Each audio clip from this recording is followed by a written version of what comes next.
digest it easily. Talk to your doctor. If it doesn't come from... That is Gabriela Sabatini. She has taken this stadium court in an effort to win the $120,000 first prize here at the Lipton Championship. She's taken on Arantxa Sanchez-Vicario of Spain.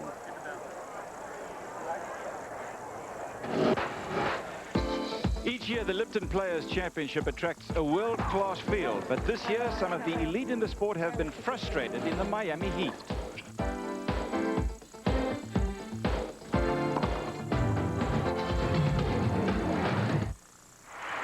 Today, the crowd at the International Tennis Center will have a decidedly Spanish flavor.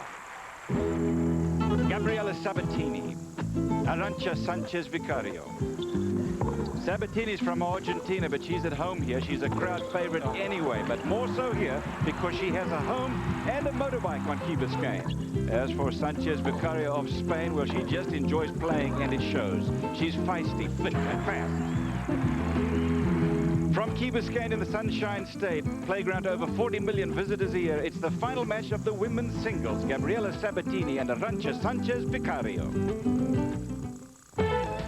We're at the International Tennis Center here in Key Biscayne in the South Florida area. This is the 1992 Lipton International Players Championships, and this stadium, by the way, will be a permanent stadium next year. The number 3 seed in the championships, number 3 player in the world, Gabriela Sabatini, taking on number 4, Arantxa Sanchez-Vicario of Spain.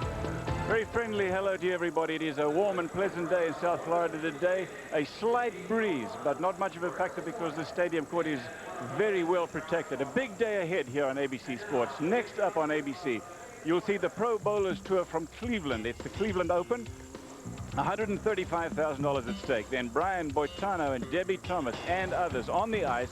A special performance, the World Challenge of Champions. Following that, at 4:30 Eastern Time here, the World Gymnastic Championships, men's all-round competition from Indianapolis. Well, Martina Navratilova did not show, but most of the other big names in tennis did. The top 8 seeds in this championship have been decimated. Number 3 and 4 seeds are playing for the championship, but Monica Seles beaten in the quarterfinals. Steffi Graf beaten in the semifinals. Jennifer Capriati out. Mary Jo Fernandez, Leila Mesky, and Natalie Tosi out of France also all out. Let me introduce you now to Pam Schreiber, and let's talk, Pam, about the big surprise of this week, the loss of Monica Seles. That's right. It's been a year and a half since Monica Seles has entered a Kraft Tour tournament and not made it to the finals. That was 21 straight finals she made, and 27-match win streak was ended by Jennifer Capriati in the quarterfinals. So she's a #1 player in the world and a model of consistency. Today we have a different matchup. Well, we certainly do. We take a look at the 2 players on the stadium court now. This is a live picture of them just beginning their warm-up. Let's take a look at the scouting report on these 2 as you see it, Pam. Well, on their serve, I didn't give either one a check. It's not going to be a big weapon for either one, although they can throw in the odd big serve. Return of serve is both of their strengths. Gave them both checks. Net play, an edge to Sabatini because she comes to net more than Sanchez-Vicario. However, Sanchez-Vicario is in the doubles finals. She's not uncomfortable at net. Ground strokes, 2 checks because Sabatini's got more variety and intangibles. This is her U.S. home base, Key Biscayne, and she's won this tournament before. Well, the way things look on there with the ticks on the left-hand side, I am going to not even ask you who you think's going to win because that is clear. Gabriela Sabatini in your mind. Arthur Ashe, the strength, I suppose, of these 2 players, partly anyway, belongs to the backhand side. Yes, Cliff. Pam Schreiber gave 2 checks to Gabriela Sabatini, and I agree. She hits the ball with one hand. We watch this in slow motion. The racket head starts up by her left ear, comes down very abruptly, a terrific racket head speed, and rolls the ball forward with her signature shot, that backhand topspin. 2 or 3 inches shorter, Arantxa Sanchez, seated 4, hits her backhand with 2 hands, and her backswing is a bit more parallel to the ground, and her swing plane is a bit flatter. Very, very effective. Gabriela Sabatini now can hit her backhand, as I mentioned, with topspin, with underspin, seldom flat. And then there is Sanchez-Vicario, who I think may have the best lob on the planet. We'll see a lot of that today. The backhand may very well decide who wins this match, and I'm picking Gabriela. All right, so do I. So that makes it 3-0. It is a major championship, this. just below Grand Slam status. And the women's singles final today features Gabriela Sabatini and Sanchez-Vicario for $120,000 live. Final match of the women's singles here at the 1992 Lipton International Players Championships. We're at the International Tennis Center in Key Biscayne. First game of the match, best of 3 sets. This is Gabriela Sabatini and Arantxa Sanchez-Vicario. Sabatini serving. It's 15-all first game.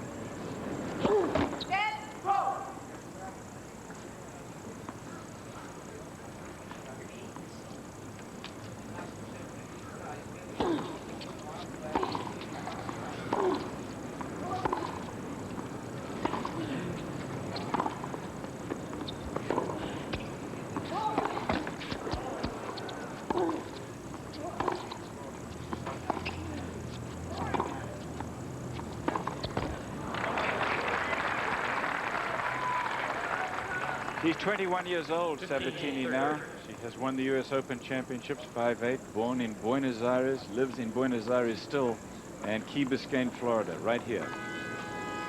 Spends as much time as she can down in Buenos Aires, but of course as much time as she spends on the road, it's not easy.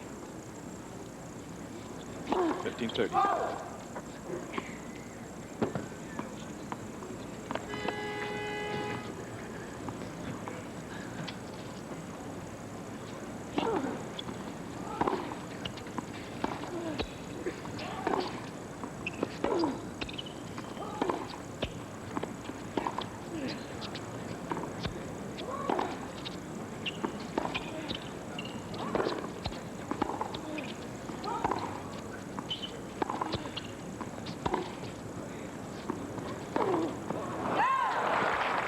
Sanchez-Vicario, one of the best tacticians in the sport. 20 years old, born in Barcelona. Lives not far from Barcelona now, so she'll have fun during the Olympic Games, and she will, of course, represent Spain in the Olympics. She's the top player from Spain. Break point, Sanchez-Vicario.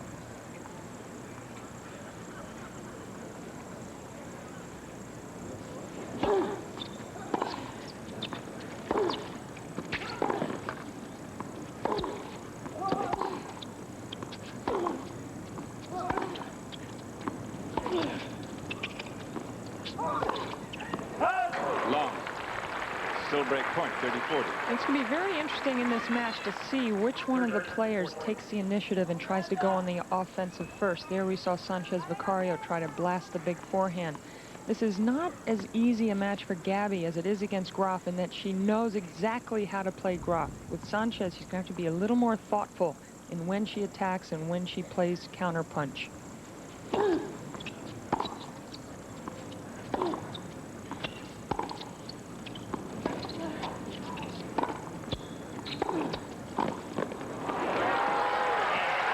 Sanchez-Vicario gets the break. First game off the match, best of 3 sets. We'll be back. Second game of the match. 1 game to love with the break. Sanchez-Vicario leading. It's 15 love.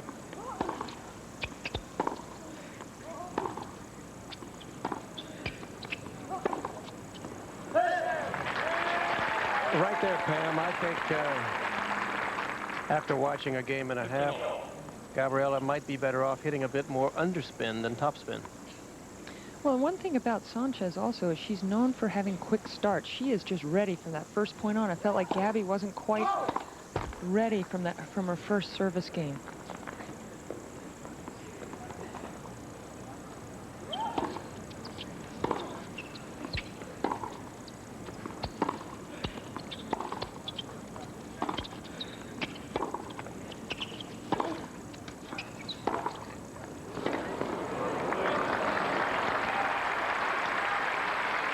Here's a head-to-head between the two, 11-3, Sabatini leading. The last time that they met was in the Sydney final, and Sabatini won that one very easily. As you can see, on hard courts, though, they are dead even at 2 matches all.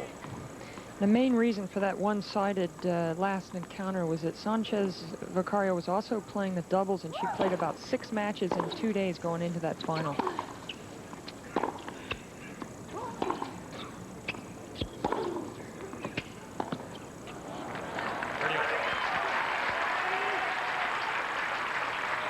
That's Marissa Sanchez. That's Arancha's mom. Middle of your screen. And their coach is Eduardo Osta in the white cap, 2 over.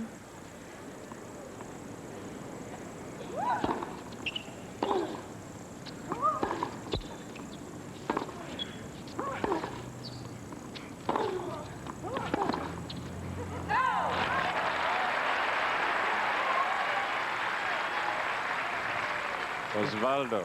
30-40. That is Gabriella's dad watching. And Gabriella's mother is sitting right beside Mr. Sabatini.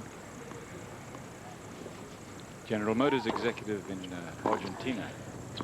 You sure he hadn't taken early retirement? Oh yeah, no, he's not working anymore.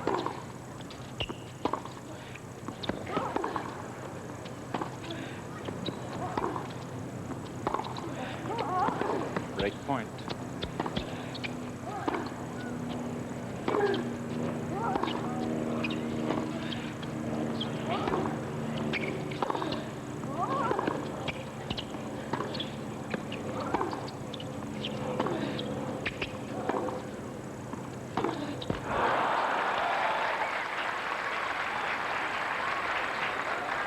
That's going to be typical of a lot of rallies in this match. Sanchez was the one that seemed to have to cover a lot more court, but that's her specialty, her movement, her ability to change direction. She's low to the ground. She's got great balance. So she fought off the break point.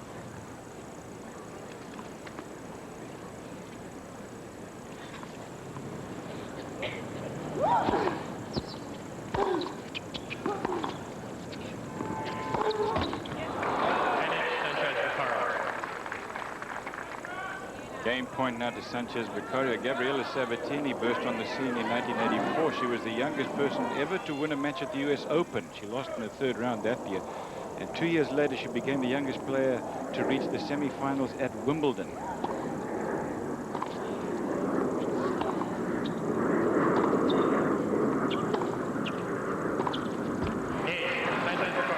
Sanchez-Vicario holds on. A break down, 2 games to love. And then, of course, the only Grand Slam that Sabatini has won was the US Open, and that was 2 years ago. Gabriella is going to have to be very patient in this match. The start of this match reminds me of when Sanchez-Vicario beat Capriati the other day. She just got so many balls back, and she let Capriati hit and hit and hit, and eventually she missed.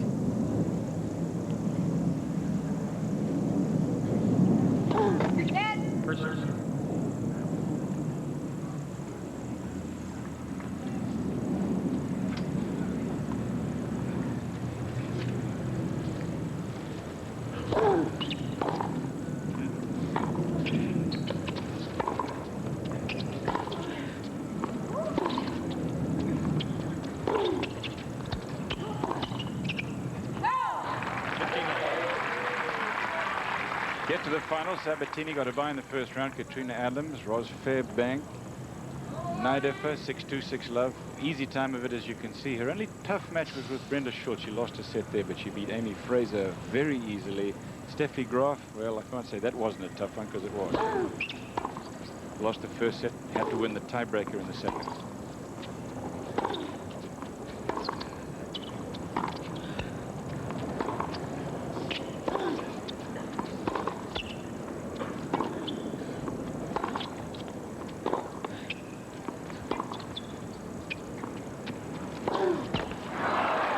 A lot of Gabriella's shots are finding the net. 15-all. With that topspin, if you don't go through it enough, it's going to fall short. Sabatini has a 7-1 record over Steffi Graf in Florida. Overall, Graf leads the matchup between the two, 21-10.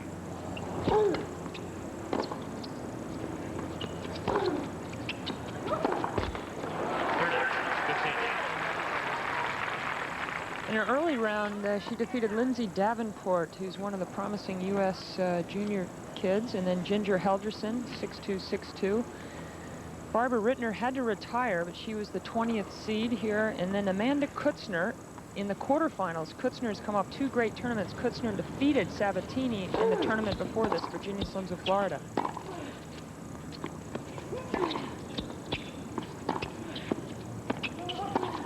where she beat Capriati to get here in the semifinals.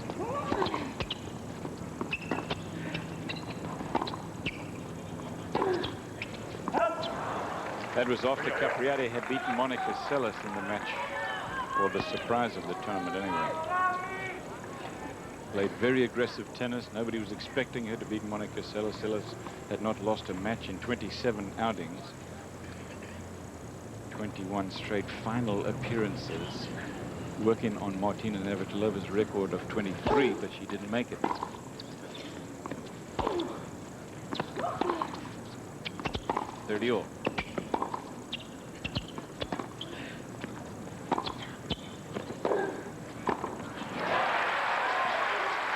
There's not any bite yet in Sabatini's shots, is there? That was another mishit, set up for a very easy volley. 40. You're right, there's not much bite, but part of it is because Sanchez-Vicario isn't giving her any pace. And Pam mentioned if you're playing against someone like Steffi Graf, you've got plenty of pace to play with, but hitting against Sanchez-Vicario sometimes is like playing with Nerf balls.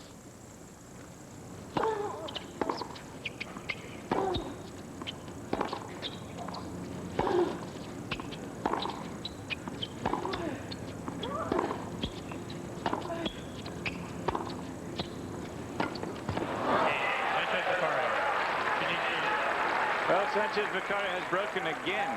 3 games to love Sanchez-Vicario in the first set. This is a best-of-3 set match. Back in a moment. International Tennis Center. We're in the first set of the women's singles final. Sanchez-Vicario has surprised Gabriela Sabatini, seated above her, but Sanchez-Vicario has 2 breaks, leads at 3 games to love. Love 15.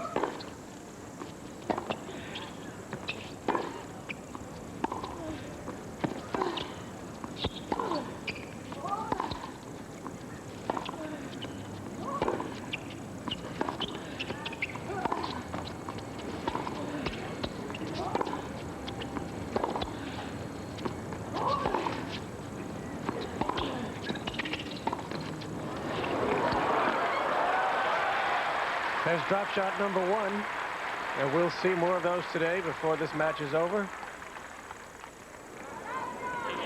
And she really wasn't trying to disguise it too much. You can sort of tell the racket comes up in the air abruptly up above her headband, and as I mentioned at the top of the show, it's a very effective shot. I've even seen her do it on grass a lot.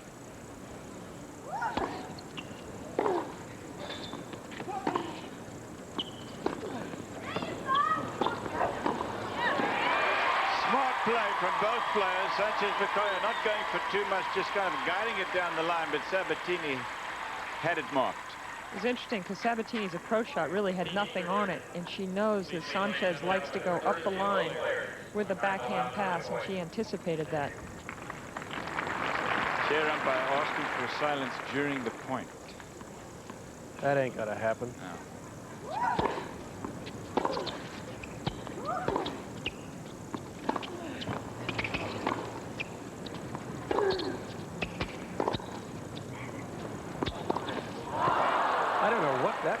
What was she trying to do? I think she changed her mind. She changed her mind in the middle of the shot. She wanted to hit a big forehand and decided, well, let me try a drop shot. Yeah. And the result was nothing. Hasn't lost a set in the tournament. She beat Jennifer Capriati 2 and 4. Well, I'd say this is a big game for Sabatini. If she lets 4 love happen, I don't think she's going to come back in this set.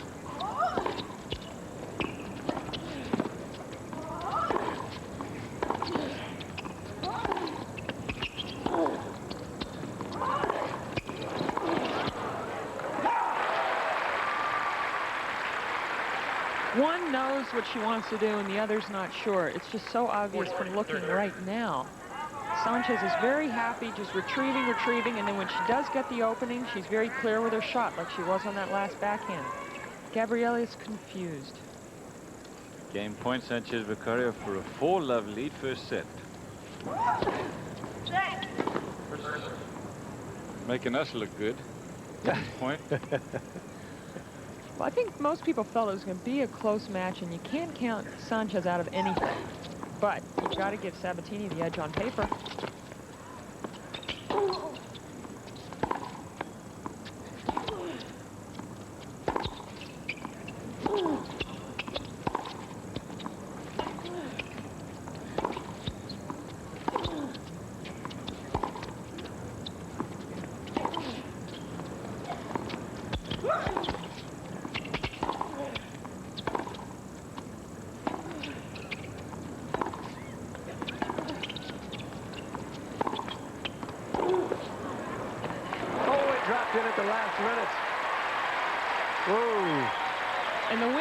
blowing back into the court on that side.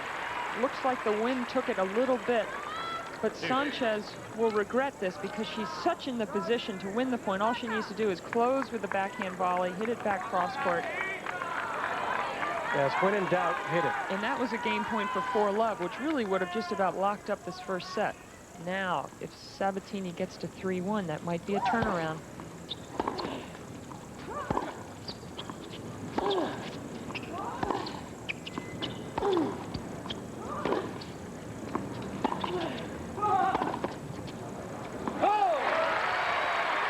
And an unforced error followed up after the misjudgment on the game point. The best players will be able to overcome a misjudgment like that and recover quickly. We'll see what happens here. Break point for Sabatini.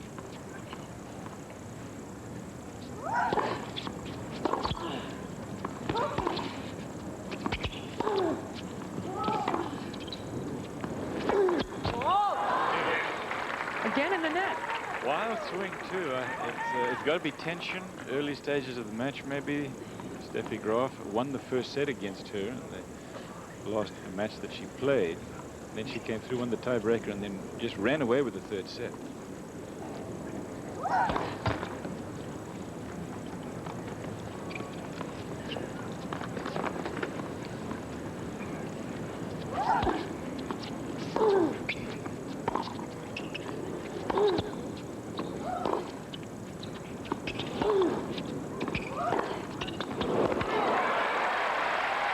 That's a good example of what Pam mentioned a couple of points ago, that Sanchez-Vicario likes to sort of lurk in the shadows, and then when you make a mistake or give her an opening, she just goes for it. And she saw that forehand side of the court wide open, took advantage of it.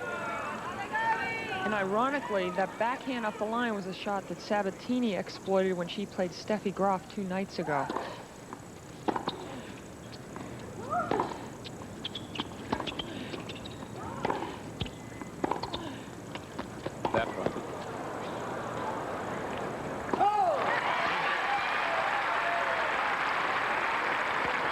This has turned into a pivotal game, another deuce.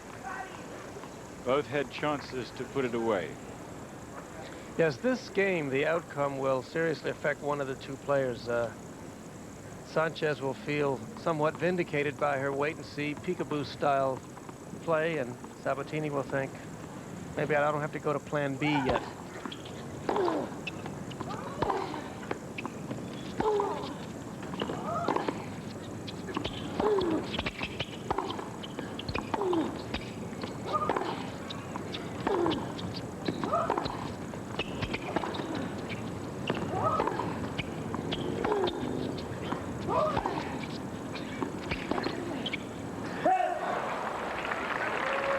Incredible respect, Pam, for both players, for their opponents, because neither is coming to the net very much. Both of them love the targets, as we see Sabatini has racked up 12 unforced errors to 8 by Sanchez-Vicario. Both love a target, have good passing shots, they're more comfortable at the back of the court. Sabatini is going to have to rethink this strategy because Sanchez is not missing.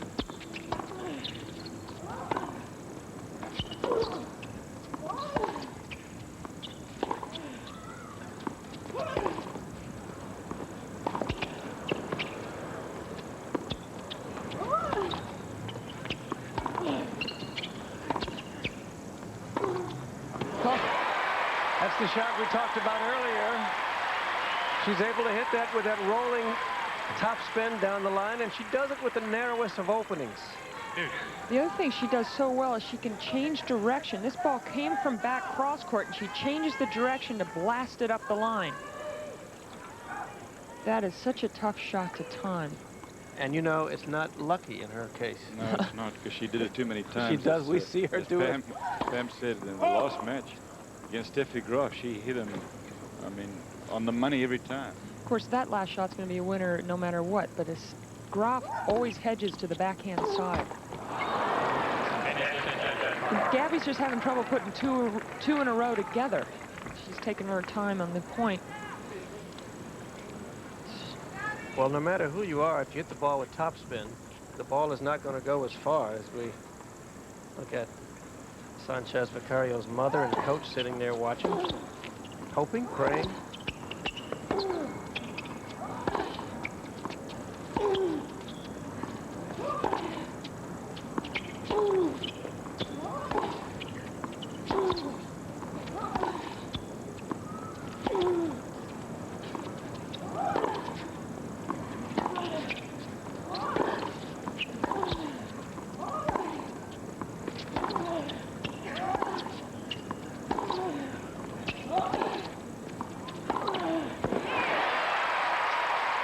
Finally got an opening.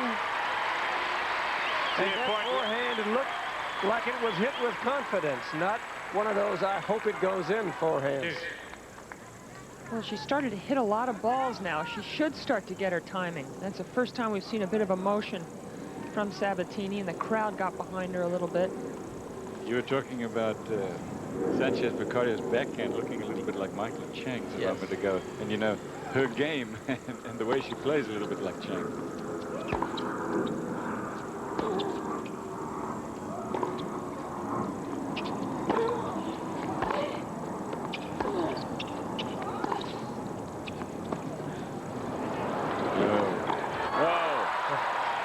She liked that drop shot again. She hit it way too long. Yes. Michael Chang, by the way, will play the final of the men's singles tomorrow. He beat Jim Courier in the semifinals yesterday. Not only was the drop shot too high, but also she telegraphed it. Sanchez was running before Sabatini even hit the ball. And we might also say that, yes, Cliff, she looks like Michael Chang, but maybe Chang hits the ball like Sanchez-Vicario. Well, I'd go with that.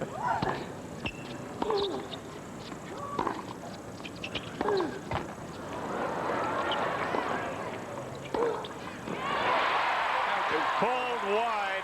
Sanchez-Vicario puts her hand up as if to say, yep, it was wide. Some of the players don't like the fact that she calls these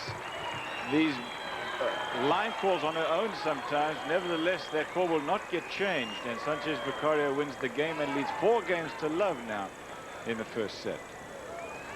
A situation like that, there's almost nothing a player in Sabatini's position can do.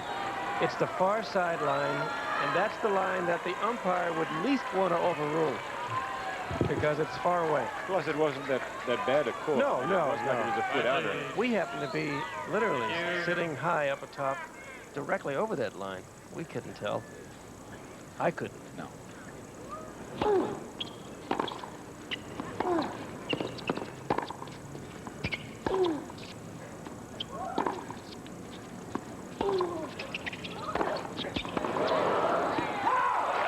Quick change of pace.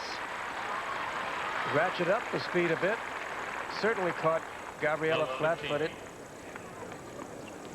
Well, it looked like Gabby wanted to test that same lines lady again. She goes out wide with the serve, thinks it's wide, but it's called good. Maybe she wasn't quite prepared to play the point. She better get her act together here. Her emotional act together. Yes. Yes.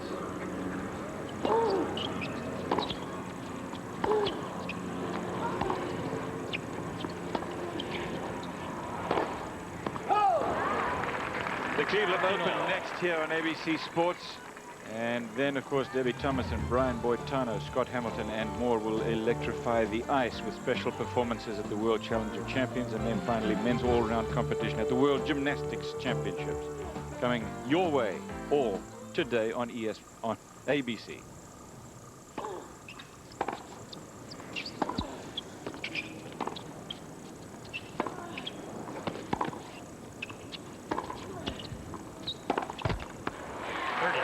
Interesting. The last 2 points, Sanchez-Vicario has rushed her aggression. She's much better when she counterpunches, and really waits a while before she seizes the moment.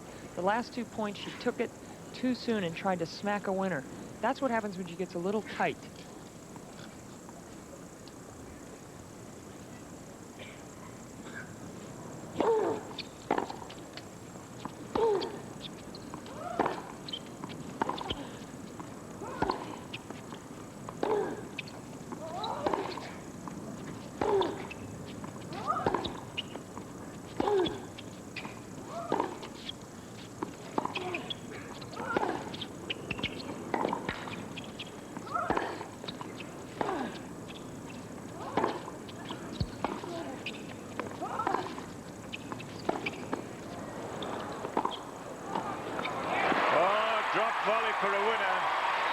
As quick as Sanchez-Vicario is, she couldn't get to that one.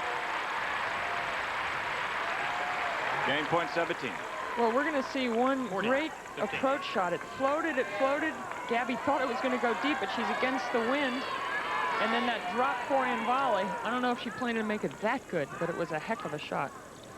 Game point, Sabatini. She's won 2 tournaments already. She won the Sydney tournament played just before the Australian Open, where she lost to Mary Jo Fernandez in the semi-final. She also won the Pan Pacific over, among others, Pam Shriver.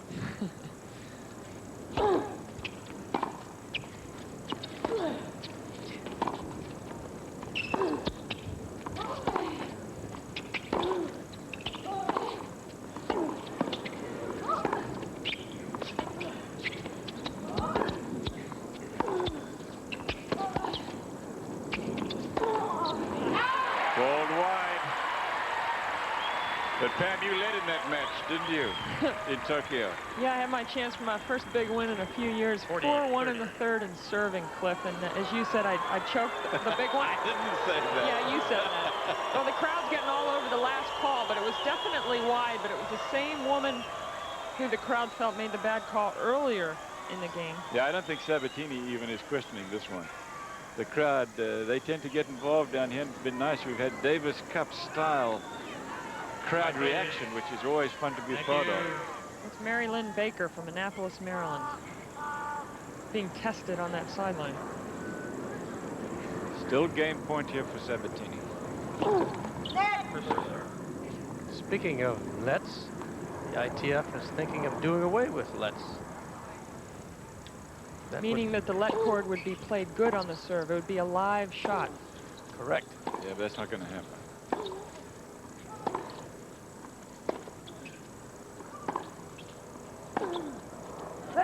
There are far more important issues to address in the sport than messing with the net cord, and the players' reaction to that suggestion was so negative here this week at the Lipton that I bet they're going to drop it, and they should.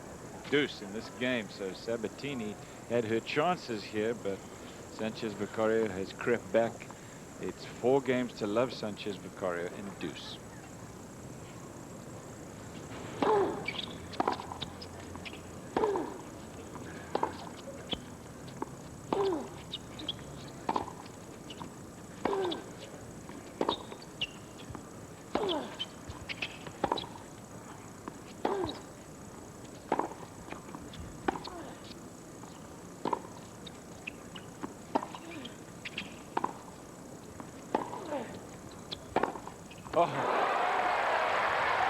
Break point. That's seizing the moment and hitting the open court. The Sabatini's had 4 game points and has not been able to capitalize. Sanchez-Vicario has earned herself a game point now with that backhand. See how she flattens it out, though. She will very often hit with a lot of topspin, but this one, you see how she flattens it out and boom, just like Jimmy Connors down the line. Clean, at least cross-court, clean winner.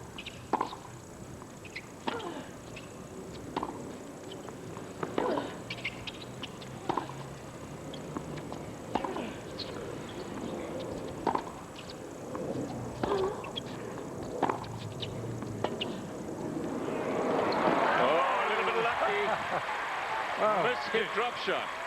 Yes, and I think if Sanchez-Vicario had known it was going to come over, she would have started sooner, but I don't think anybody thought it was going over. Well, it was the back foot. The pace of Sanchez's shot caught Gabby, and it just slithered off her racket over the net.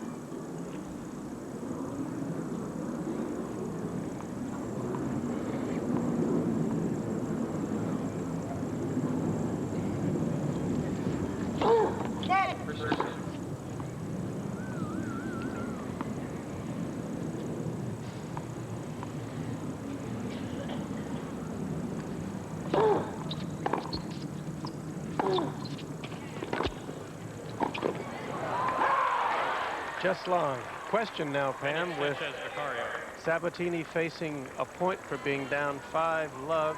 If she should lose this game, do you think she'll chuck the game at 5-love and try to start fresh? Or will she try to win this set anyway? I don't think Gabby will chuck anything. I think she really is trying to establish herself and even win a game, even if it happens at 5-love and she loses the set 6-1 anyway. She needs to get on the scoreboard.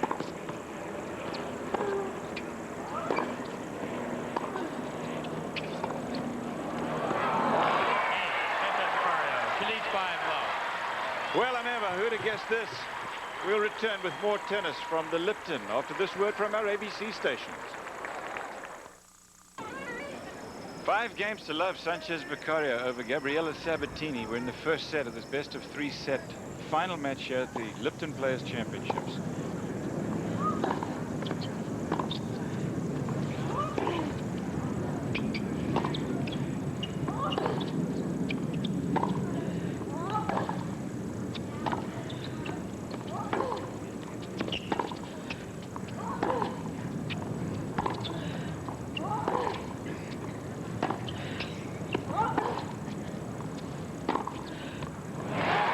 We told you it wasn't luck.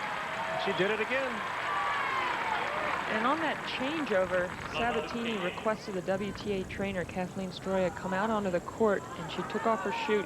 Gabby tapes both ankles, and it looked like there was an adjustment needed to be made with the tape, possibly the tape's causing a blister on her foot.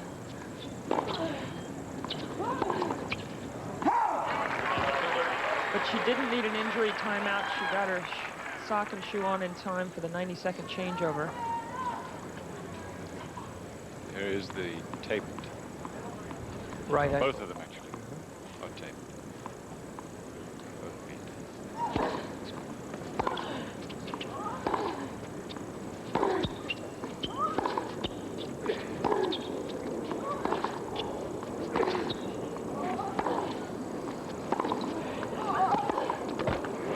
It always happens, doesn't it, Pam? Now Gabriela Sabatini has a mindset of, oh, I got nothing to lose. I'm down 5-love. Now she's hitting the ball crisply. She's looking confident. Yet she's in a hole, a big hole here in the first set. Sanchez-Vicario serving for the set. Full break point. Saves 1. I mean, Sanchez-Vicario, you pretty much know the kind of game you're going to see from her. Very good tactician, doesn't hit the ball that hard. The person who's got to make things happen is Gabriela Sabatini, and so far she just hasn't. Well, and Arantxa has been making things happen. I mean, she has been playing the counter punch and doesn't always hit with pace, but then at the right moments, my goodness, she's been cracking a few shots.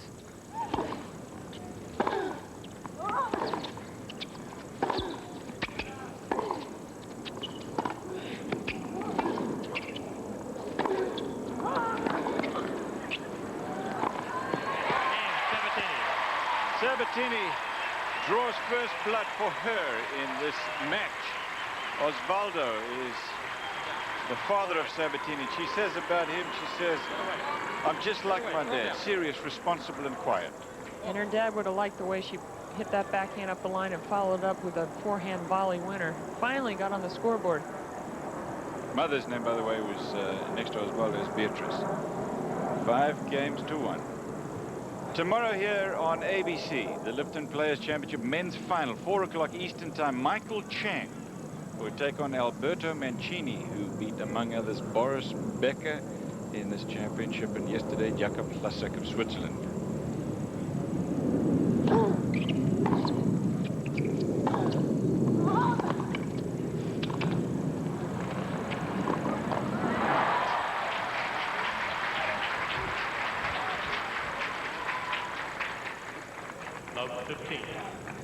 It's a rather daring response from Gabriela.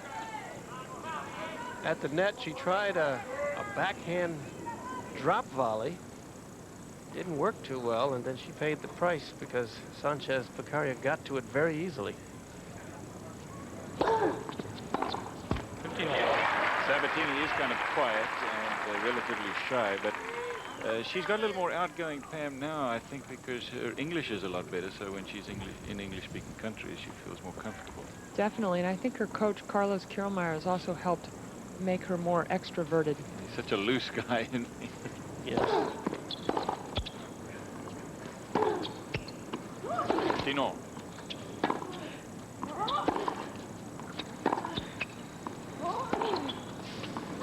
Ooh, that looked... Oh, well, we're not down there. It looked good from here to me. What do you think, Same Pam? sidelines. Well, I believe it was on the outside of the line. Yeah. It may have nicked it. It may have nicked it. But the wind is going across the court that way. which makes it more difficult for the lines people to call them on the cross breezes. We don't have a reverse angle camera like they do in the NFL. You don't have instant replay either. Neither do they anymore.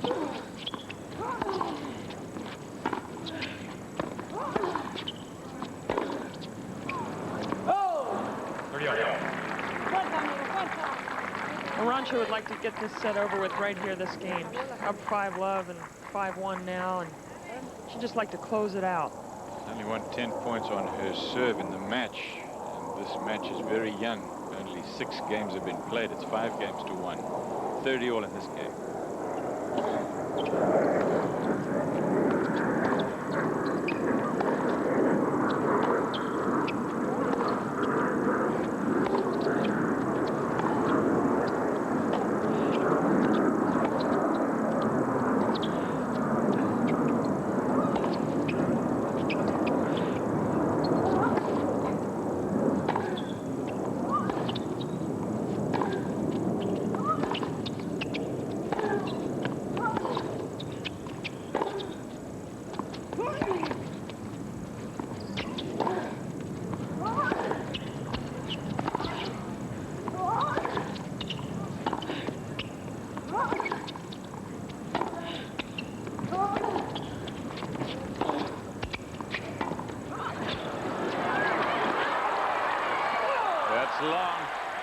Sanchez-Vicario, very compact swing. She's built compactly as well.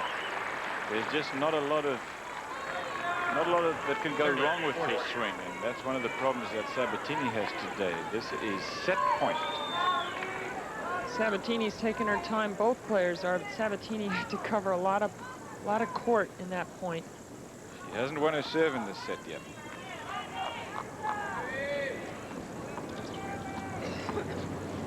Player's supposed to have 25 seconds between points. It's being stretched a little bit here.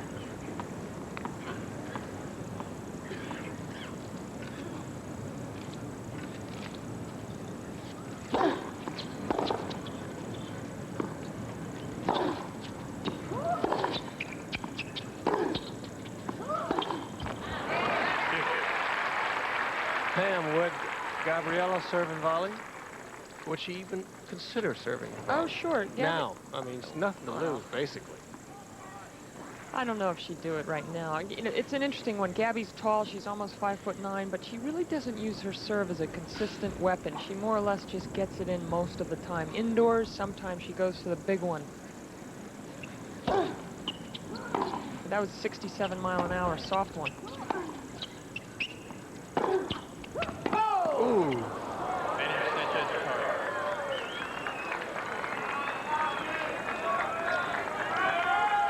Another set point.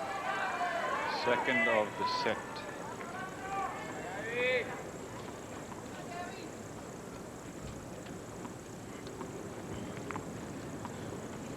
Both in this game.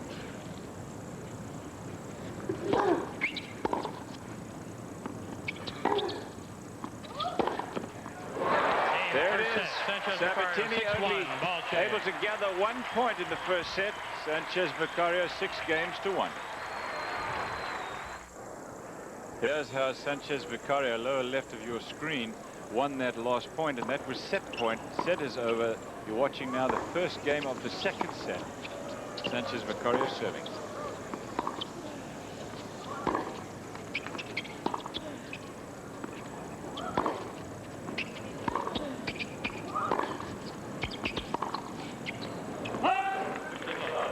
Well, it'll be interesting to see here if Gabby has a change of tactics or whether or not she just tries to do the same thing she did in the first set but cut down on all the unforced errors, which she made 19 of in the first set. I didn't really 20 now because she just made a badly unforced error the first point of the second. Sorry. No, I was just going to say I'm not quite sure what her tactics were in the first set. 2 unforced errors, first 2 points of the second. She just looks at this point all at sea.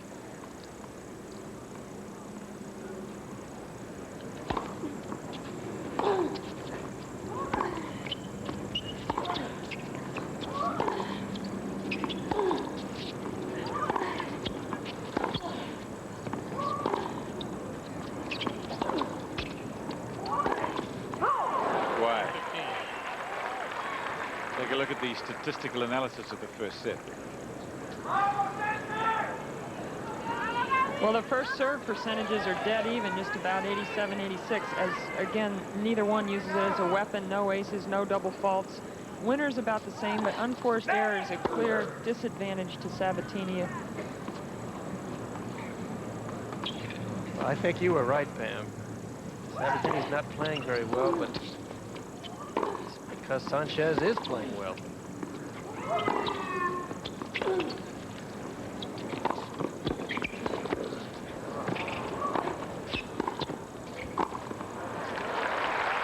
And she's the one that's been to net several times, and she's the one that's making more variety, hitting the odd drop shot. Sanchez-Vicario plays, it's an awkward one, this high one with the win, but Sabatini does nothing with the next one. It's easy forehand volley put away. You're right. Sanchez-Vicario doesn't come to the net very often. She only came to the net 8 times against Jennifer Capriati, and she won half. And Capriati herself came to the net 23 times. And still only got 6 games. Game point.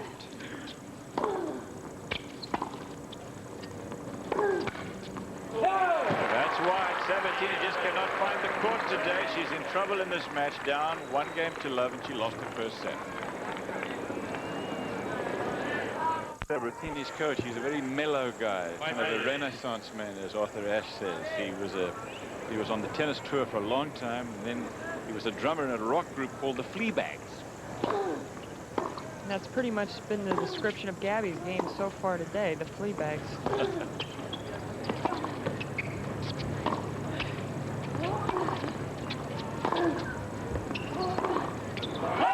But he took Sabatini and really turned her game around. As a matter of fact, he kind of took her back to her roots, because when she used to play as a kid in Argentina, she used to take the net all the time, and she told him that, and he said, that's what we need to get back to. Now she has a great variety of shot, as you know. Service profile, 87%, but not very effective on either one, first or second serve.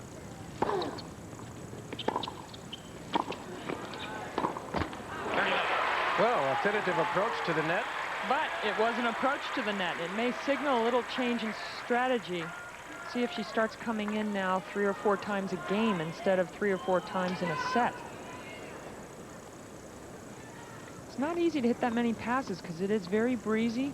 She might want to let Sanchez take a smack at a few passing shots. Well, I think Sanchez-Vicario wants you to come to the net. She'll tie you up in knots up there.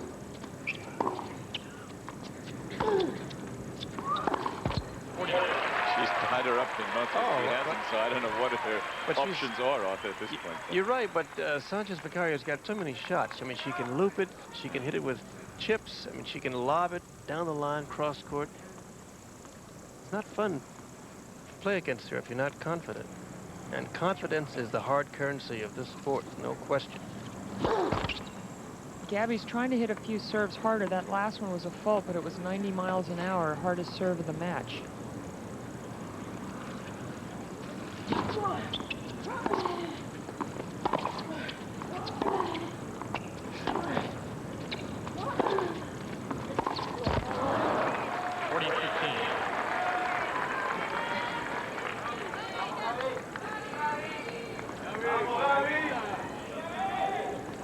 There is some breeze out there today, not quite as much as most of the rest of the tournament, though, and this court is pretty well protected.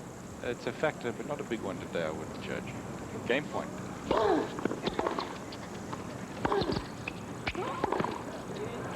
Now, why wouldn't she follow that up, Pam? She saw that her topspin forehand was going to be very deep, and even if it did get in, which it did, she could have put the volley away. It's a good point, because when Sabatini plays Steffi Graf, there's no doubt in her mind. She knows she's going to come to net on that deep drive to the backhand corner, but this is a little different. She has a lot of respect for Sanchez's backhand.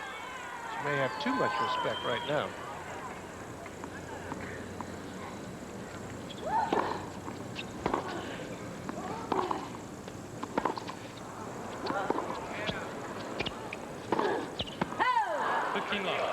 trying to hit too good a shot. Yes, I was thinking the exact same thing.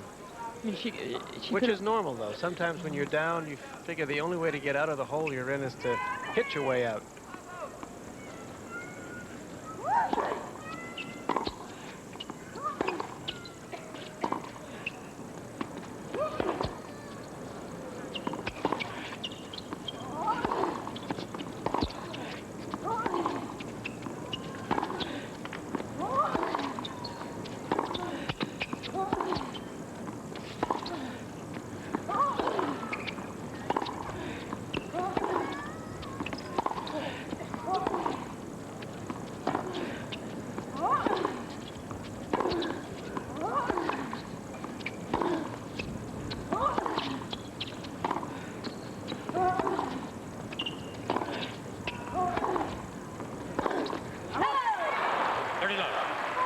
Sabatini cannot out-rally Sanchez from the back of the court. So she's got to try and figure out a way to break up the rhythm. Got to come to net. Maybe play some chip backhand short into the court. Take Sanchez out of her favorite position from the baseline. But right now, Sabatini's just sort of hoping that Sanchez starts missing, and I don't see it happening right now.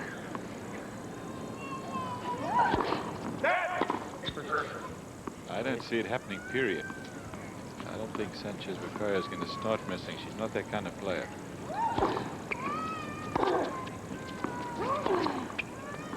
Having said that, she hits a wild forehand. There may be a stage. I mean, this is a big championship. There may be a stage where Sanchez gets tight and starts to make some errors, rushes things. That might very well happen.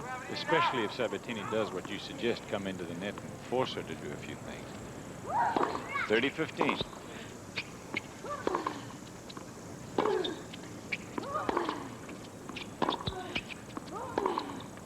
That's 2 in a row. So this is the kind of game that can turn things around for Sabatini. Sanchez led 30-love. It's now 30-all. Gabby's going to want to concentrate very hard, try and get this little momentum of 2 points in a row. Take it for a little ride. Go for 3. Go for 4 in a row. 30-all.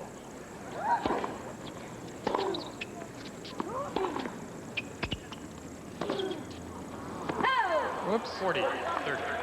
Gabriela Sabatini is playing in her second final in a row here at the Lipton, and if she had won her match against Monica Seles here last year, as you take a look at the unforced errors, very, very high number for both players, only just into the second set.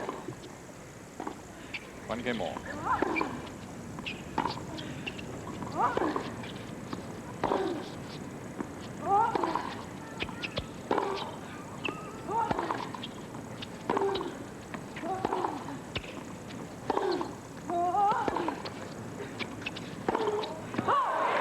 It's wide. Sanchez-Vicario holds on 2-1 on serve. Second set.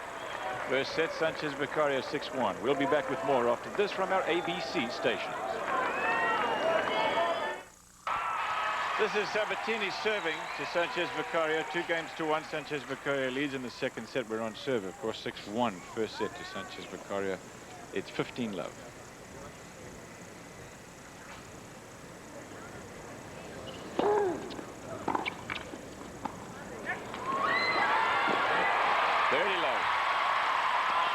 Two straight points set up by the service winners, really. And as we see the sign, Vamos, Gabby. Vamos means, come on. 30-love. Let's go. And on the changeover, the crowd started chanting, Gabby, Gabby, Gabby, which they did the other night when she played Steffi Graf.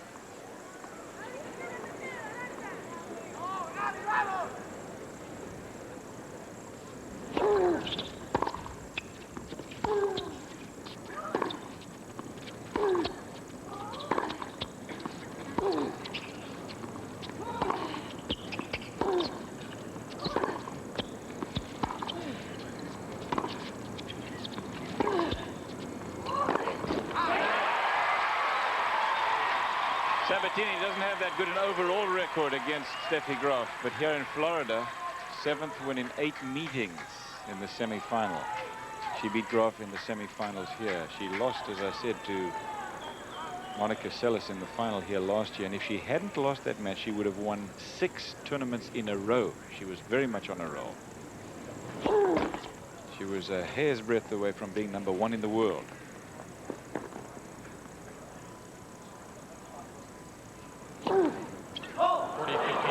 first double fault for either player.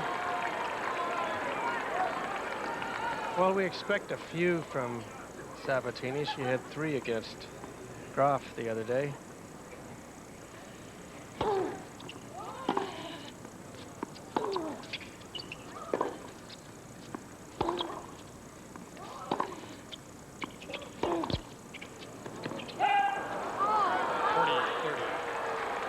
Well, I must say, Gabby has hit a lot of balls within an inch or two of the line, and they're just missing. Now, this is an interesting point. She had 40 love. Now it's 40-30. Players hate to lose 40 love leads when they're serving. It's just a horrendous feeling.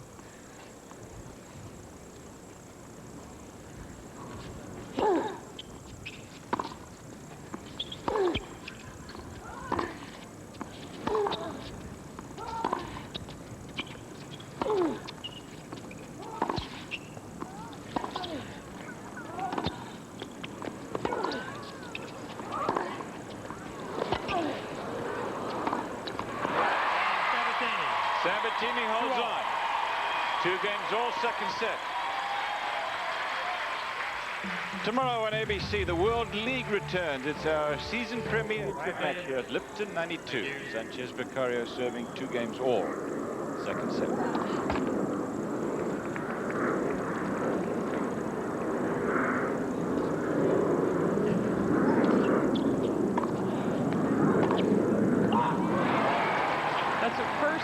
Gabby has approached on the second serve. It's a lousy approach shot.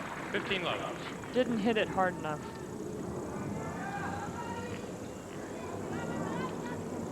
Duke, number 1 in the East region, a winner over Iowa.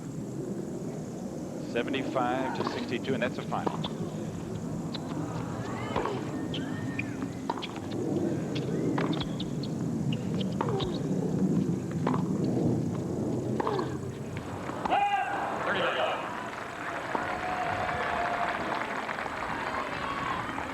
Gabby's not much of an emotional player on the court. She seldom really gets mad at herself, but I get the feeling like if she really kind of yelled or, I don't know, got a little emotional, maybe it might sort of flush the system out and start all over.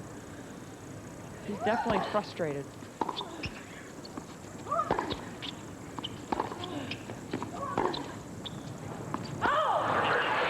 Well, if I were her coach sitting down alongside of her, say in a Federation Cup match, I would say this.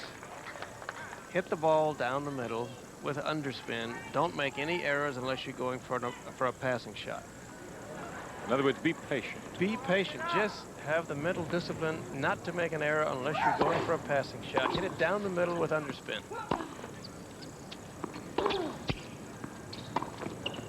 Oh. One of the problems with the topspin, even though Gabriela hits it well, is that it adds a bit of pace to the ball, so the ball kicks off the surface. You're watching Kiermaier, who is obviously a bit worried now. Wants to tell her to go to plan B. Trying to figure out what plan B should be.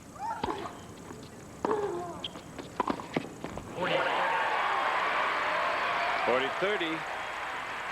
Sanchez-Vicario, after winning the French championships, wanted to recognize her mother's contribution to her success, so she added her mother's name. She used to be just Arantxa Sanchez until then.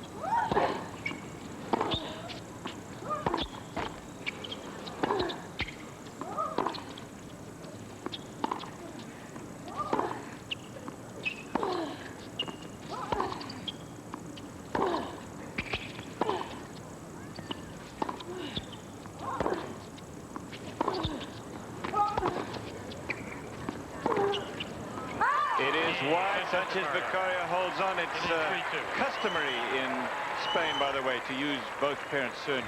We'll return with more tennis after this word from our ABC station. You're watching coverage of Lipton 92 Women's Singles Final.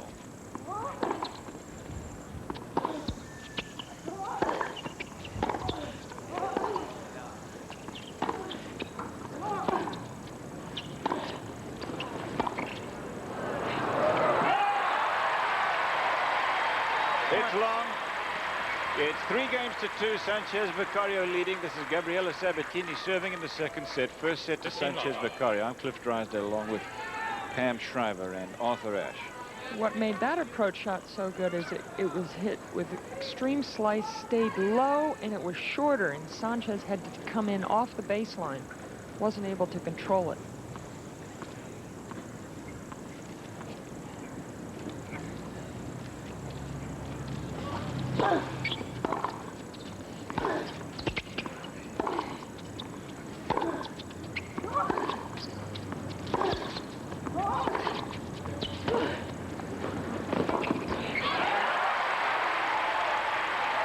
Again, the approach shot drew Sanchez inside the baseline.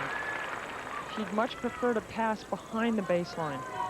Completely agree. That's why, another reason why I would want to see a bit more underspin to bring her in.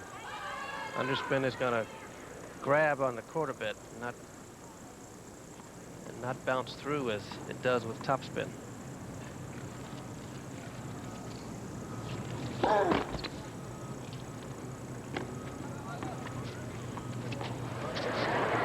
Oh, we have a clumsy ball boy.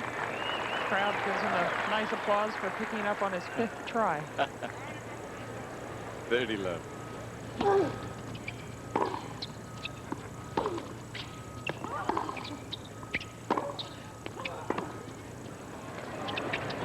Oh, no, wrong choice of shots. The ball is too low, below the tape, and she tries topspin. 38-15. Very difficult, even for someone as skilled as Sabatini. Just wasn't in position. Looked like she got to that kind of slow, too, didn't she? And you know what we don't know up here, which Pam alluded to earlier, it may have been the wind. I think the wind is definitely blustery and messing the ball around quite a bit, particularly on the softer hit balls like that last one.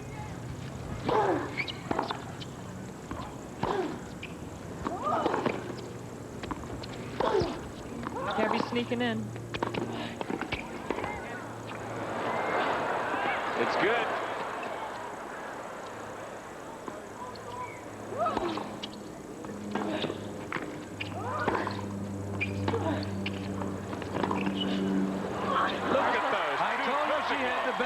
On the planet. Here are 2 of them in the same point. Oh boy, and Gabby's going to be sucking some oxygen there anytime you're lobbed twice in the same point, and you got to run back once. This is her 2nd approach to the net in the point. But more than anything else, Pam, that may have told Sabatini, maybe I was right not to come to the net so often in the first set. Well, all she has really are doubts. She hasn't been able to find a particular style that's successful at this point. 30 all.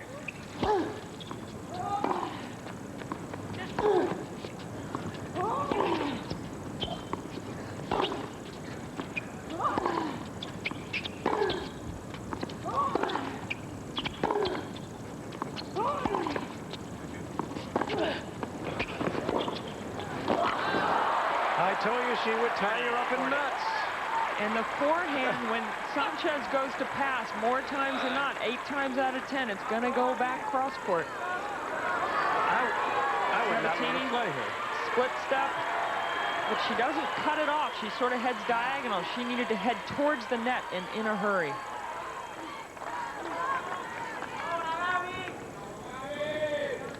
Break point.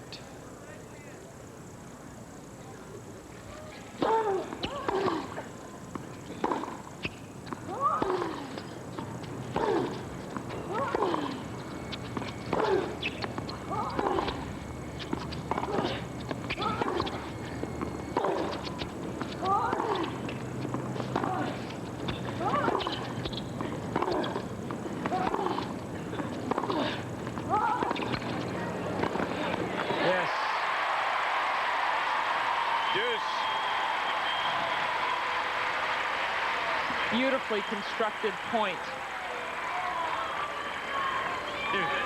Forehand approach. And then the backhand volley, she lets it dip a little bit. She could have maybe taken an extra step, gotten a little bit higher. I agree. Could have been even more aggressive on the volley.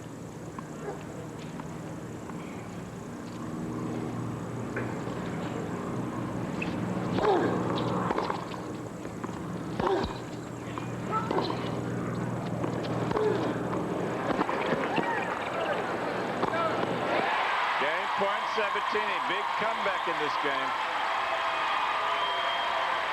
Stadium court is jammed, and it will be replaced by a permanent stadium next year. In fact, it takes them a few days to break all this down, and then they'll start construction of a 7,500 seat permanent stadium that can be expanded and will be expanded to 15,000 during the tournament. So that Argentine flag. Game point.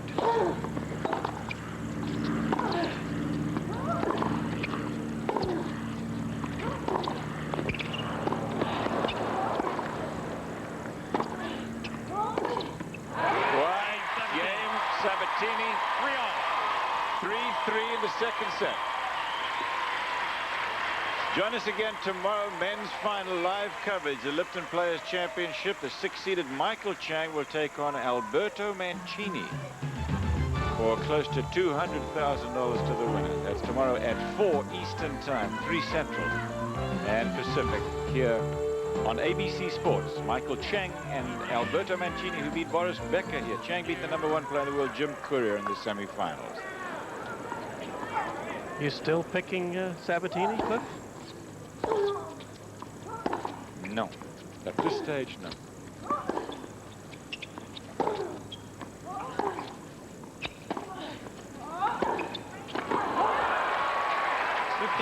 But you're going to let me change my mind.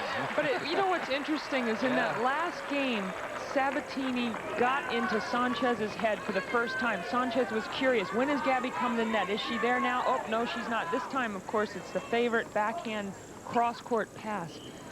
But Sanchez is now, her brain is being filled with, when is she coming at? Is she there yet? And that might break up her rhythm.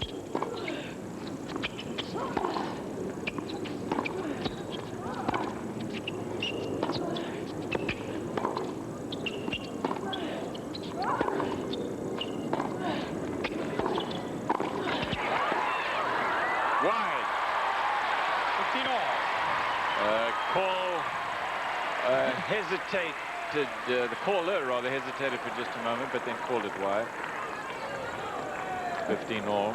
Again, the crowd are also a factor, I think, don't they? The crowd's going to help Gabby, but I'm amazed how many calls in this match have been within 1 or 2 inches of the line. It's been a tough day. It's been a very challenging day for all the lines people. Bright sunny day as well.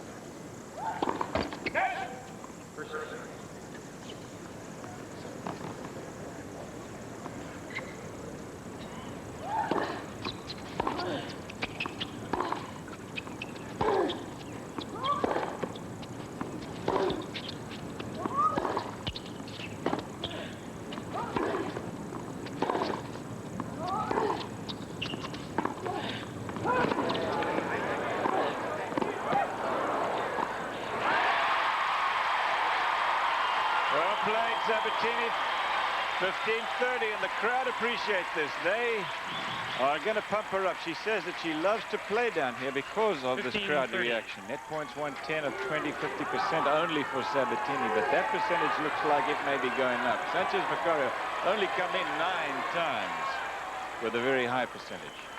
When you said the percentage is going up for Sabatini, exactly. I think if you took her last 10 chances, I think she's been 6 or 7 on the good side. And that's a trend. 15-30.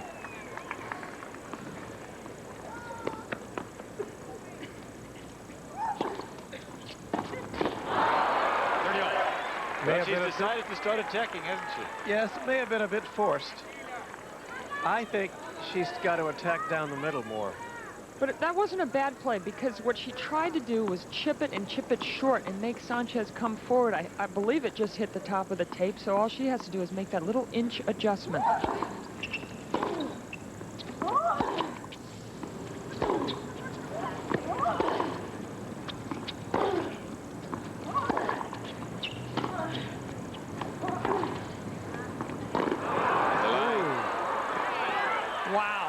There'll be some whistles from the crowd who would like a wide call there, but they will not get any pleasure from this. Game point, Sanchez-Vicario.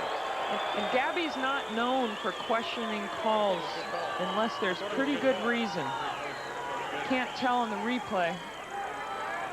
Very close. Again, the harder, I think even a harder line than the far sideline for the umpires, the near sideline, because they cannot see if there's a little bit of green between the ball and the line. Tom Cook is put in a very difficult position there. I thought it was a good call. Game point. So do I.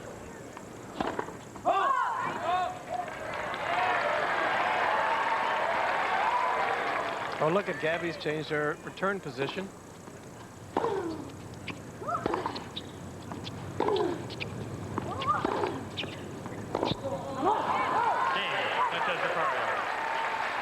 It leads 4-3. 4 games to 3, Sanchez-Vicario, and 1 set to love.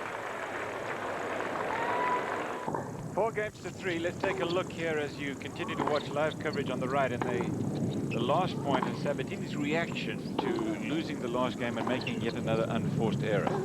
This is the first point of game number 8. 4-3 Sanchez-Vicario. She won the first 6-1.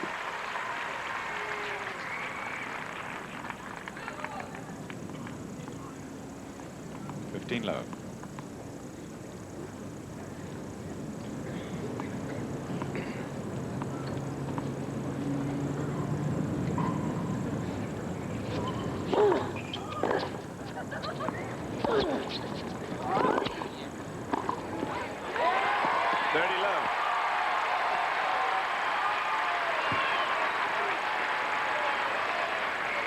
Not hold serve in the first set, and so far she hasn't been broken in this set, and she leads 30 love.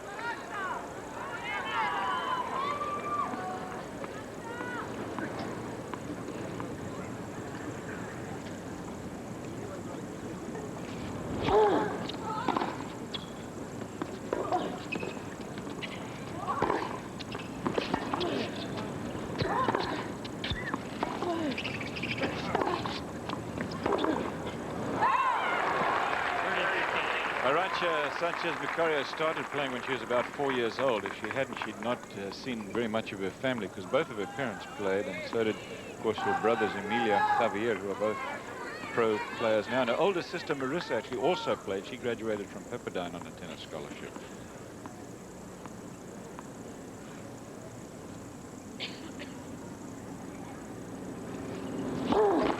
She said she wasn't that interested in playing tennis at the beginning, but when you're the youngest and everyone says you got to play, you play.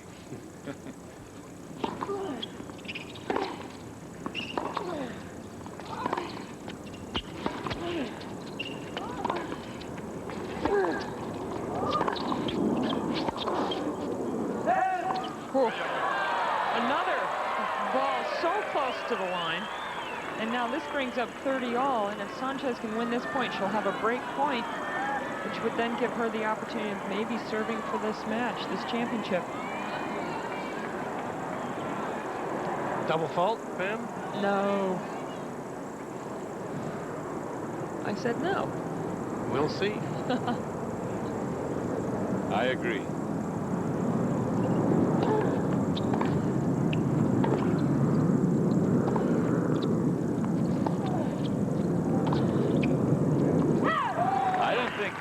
Sabatini is in a choke mode at this point, Arthur, because she's so far behind. I mean, she's a set down.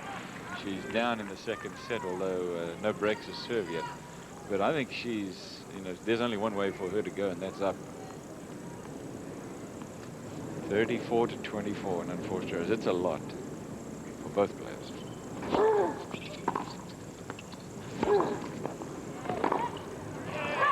That one is long, way long. But that's her favorite pass. She loves to hit that two-hander up the line. Just hitting a little too strong. She's with the wind up the far end.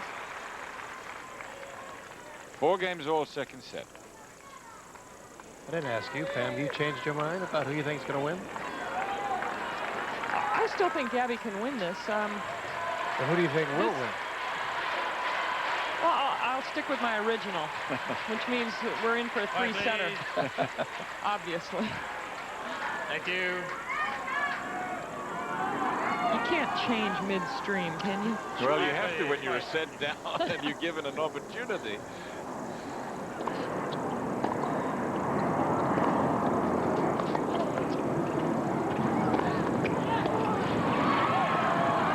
Great shot. Drop volley. angled for the winner. 15 love. Well, this overhead wasn't that easy. It's a bright day, no clouds. There she takes the pace off. That's a little bit of her doubles experience coming in there, and she's a little psyched here. You'll see the fist kind of like psyched, yes.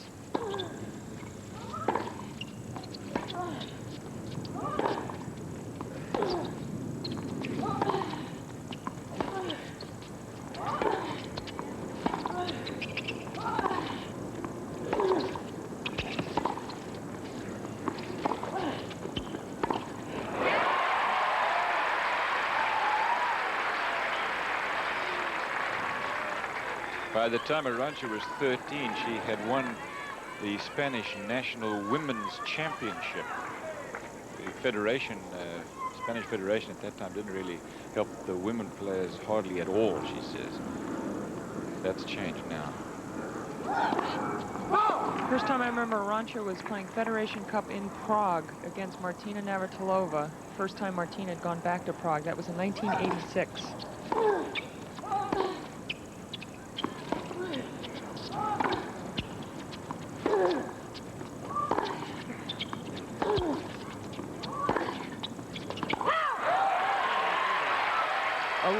A little window of opportunity. Yes, I agree. 15-30, Sanchez's serve. No breaks of serve in this second set. 8 in a row to the server, unlike the first set where there were only 2 holds of serve. Psychological edge is in flux a little bit now.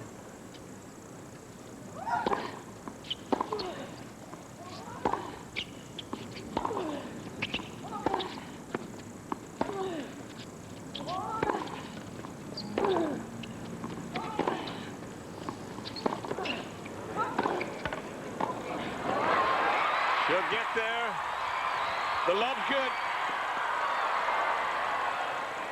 Start the point over.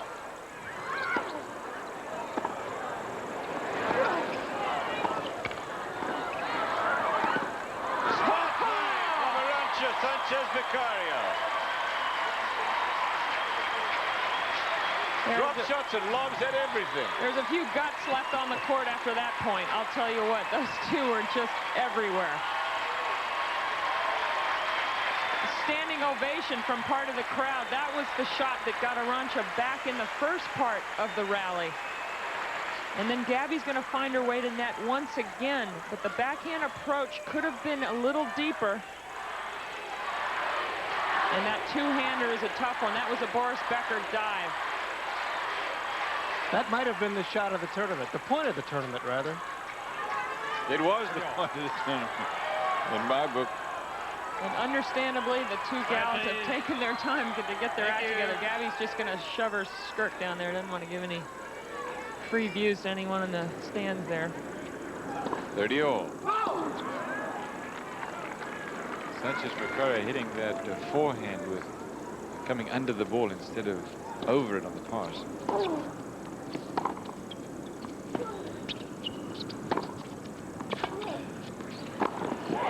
Very aggressive forehand volley. Nice to knock one off like that. It just, you go back to play that game point full of confidence. And those last 2 points by Sanchez are points that championships are made of.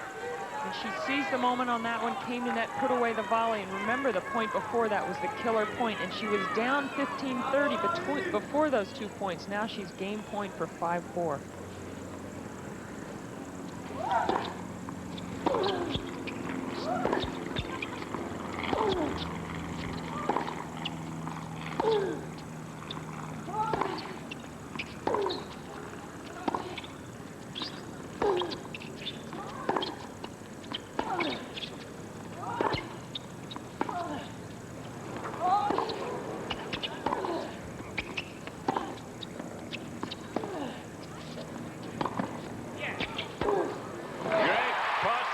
From Sabatini. We're at the stage now, forget the unforced errors, where these players both know that they have to hit good shots to win the match. That's exactly right. And it may be, as Pam said, the player who can best take advantage of an opening and have the confidence, as I said, the hard currency of this sport, the confidence to follow through. what's amazing is how low on the court that ball was when Gabby flicked her forehand back cross court. It was only a couple inches from bouncing twice.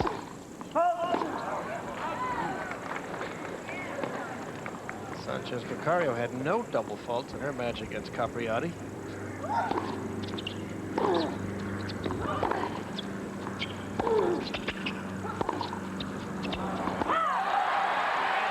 Now here's an opening, Pam.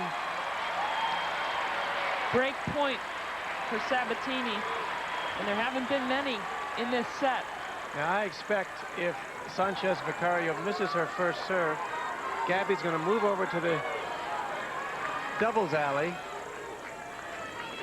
and try to take it on a forehand. Sanchez-Vicario's broken 4 times. Sabatini only once. And this is Sabatini's first break point of the set. Sanchez has only had 1 break point in this set as well. Oh! Now, Wide did you see serve. the kick? But did you see the kick Yeah. on that second serve? It bounced way out to the left. And Sabatini was moving forward instead of out. She was trying to move forward. Is totally caught by the kick outside. I think she should have positioned herself in the doubles alley to tell Sanchez, you got to serve to my forehand no matter what.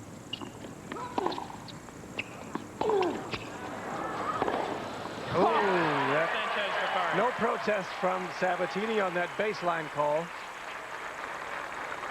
This game has a little bit of everything. Flattened out the two-handed backhand that time. 9 times out of 10 she hits it with a lot of spin.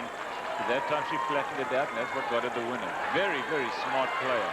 And Cliff, some Sanchez-Vicario fans were shouting and singing, "Don't cry for me, Argentina," right after that point.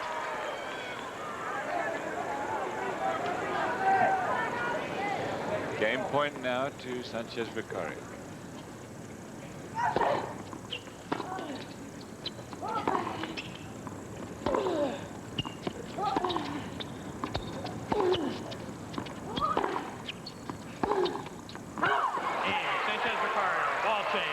Well, after all that, Sanchez-Vicario holds on with on serve still in the second set. It's 5 games to 4. Sabatini serving here to stay in the match, trailing 4-5 seconds out. She lost the first. Very dangerous to try to approach against Sanchez-Vicario if you go to the outside and you don't have a clear court.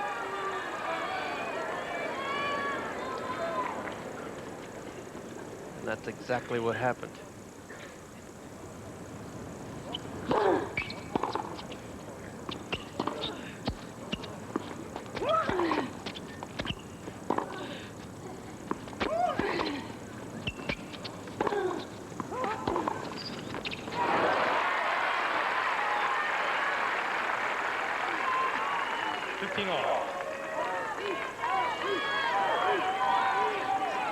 Cliff, I'm still thinking about that game point that Sabatini had, second serve, and she would not go over to the sideline. But stand in the doubles alley, just force Sanchez-Vicario to serve it to her forehand. Good serve, though. Got a little bite to it.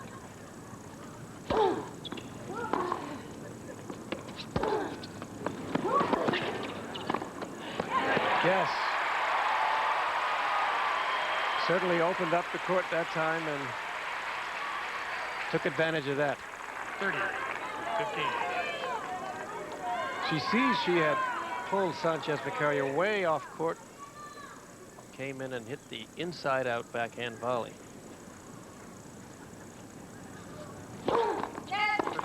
Last time these two played was in the final in Sydney just before the Australian Open. Sabatini won that easily, 6-1, 6-1.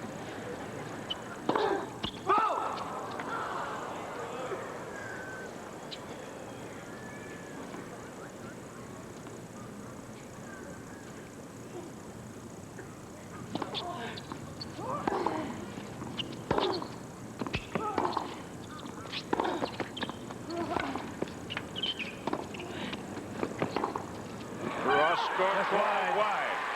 Good call. Game point Sabatini. At the Australian Open, Monica Seles beat Sanchez-Vicario in the semis.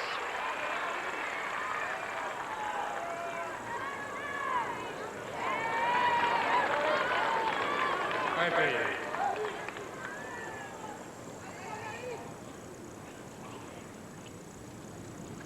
Sanchez-Vicario had asked to stop, and Gabby didn't know that she had put her hand up. Someone was talking in the crowd.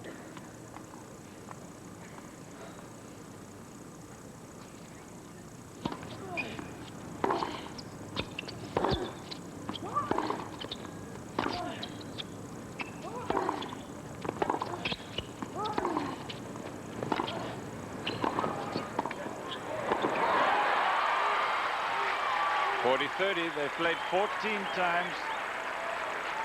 11 of them won by Gabriela Sabatini. She's 21 years old. Arantxa Sanchez-Vicario is 20.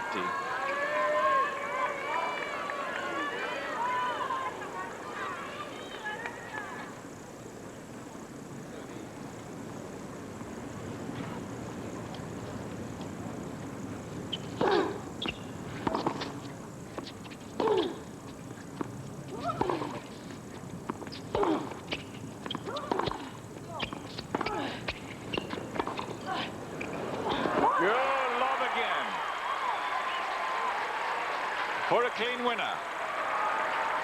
Deuce, 2 points from the match, potentially for Sanchez-Vicario. Okay, I'm a believer. She's got the best lob on the planet, there's no question, in my mind. Thank you. Man or woman.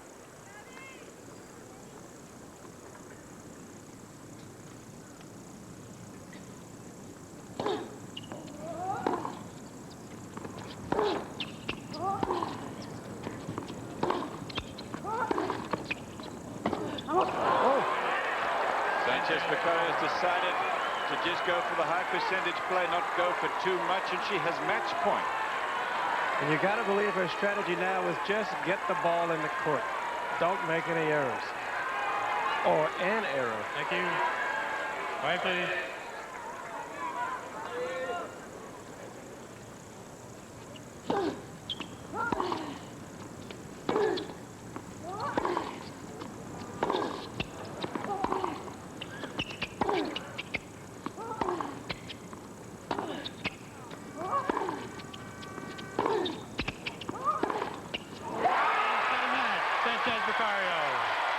That two-handed backhand has done wonders for her today. In addition to the lob, of course, Sanchez-Vicario also playing a very heady match against Gabby Sabatini.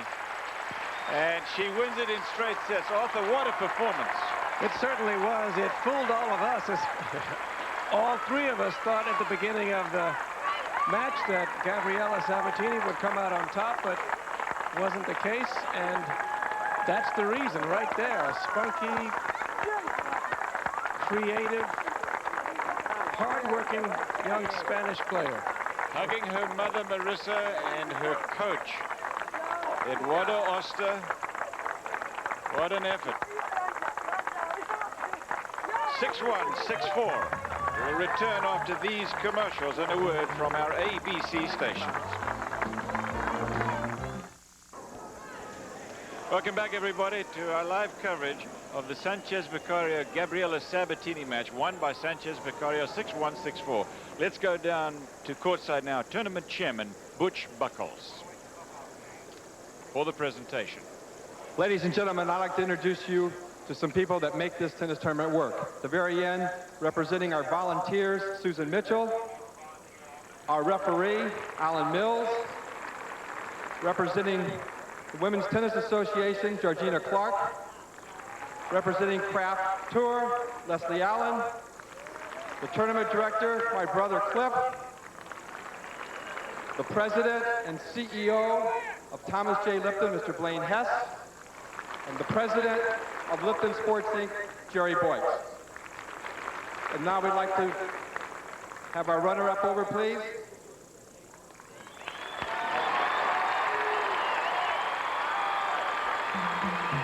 A past winner. Run this championship, and we'll be back with more coverage of the Lipton Players Championships after this break. Gabriela Sabatini losing this match to Arantxa Sanchez-Vicario, arms in the air, her first championship of the year. She got to the semi-final of the Australian Open and got to the final in Sydney, where Gabriela Sabatini beat her easily. But she turned the tables today and wins the women's singles 6-1 and 6-4. We'll be back. Sanchez-Vicario, Spain over Gabriela Sabatini, 6-1, 6-4. Be with us tomorrow for the men's final. Michael Chang of the USA will take on Alberto Mancini live at 4 p.m. Eastern Time. For Pam Shriver and Arthur Ashe, I'm Cliff Drysdale. Thanks for joining us. Goodbye from Key Biscayne.